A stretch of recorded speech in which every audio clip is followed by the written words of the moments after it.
دوستان هوای ما تاکسیدارا رو داشته باشید، به خدا دیگه مسافرکشی نمیصرفه. من یه ماه 10 میلیون کار کردم، امروز یه تصادف 40 میلیون خسارت دادم. دوستان خواهش میکنم اگه هموطنید، اگه دوستم دارید و مادرتون رو دوست دارید، پدرتون رو دوست دارید، لایک و سابسکرایب کنید. یه روز شما اگر این 100,000 نفری که منو میبینن یه روز سابسکرایبم کنن، آریون رو میبینی چطور میره، یه روز سابسکرایبم کنن تمومه. 100,000 نفر یه روز سابسکرایب کنن، من فردا یوتیوب به من 10 تا تاکسی پول میده. تو رو خدا اگه داری تویی که نگاه میکنی مرد باش، یه روز منو فالو کن.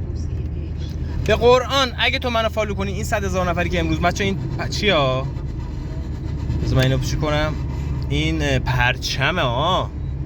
اگه این 100,000 نفر منو لایک و سابسکرایب کنن امروز، خدا شاهده فردا من 200 میلیون پول 300 میلیون پول دستم میاد، همه رو میرم میدم غذا به حیوانات عزیز بی سرپرست. پس لطفا سابسکرایب کنید، دوستتون دارم.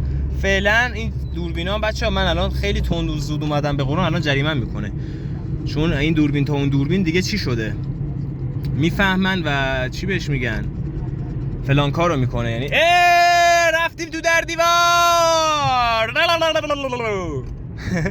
دوستان سابسکرایب کنید دیگه. به کهن شهر دماوند خوش اومدید کنید. تاکسیدار باشید همه شهر. این چیه وسط جاده؟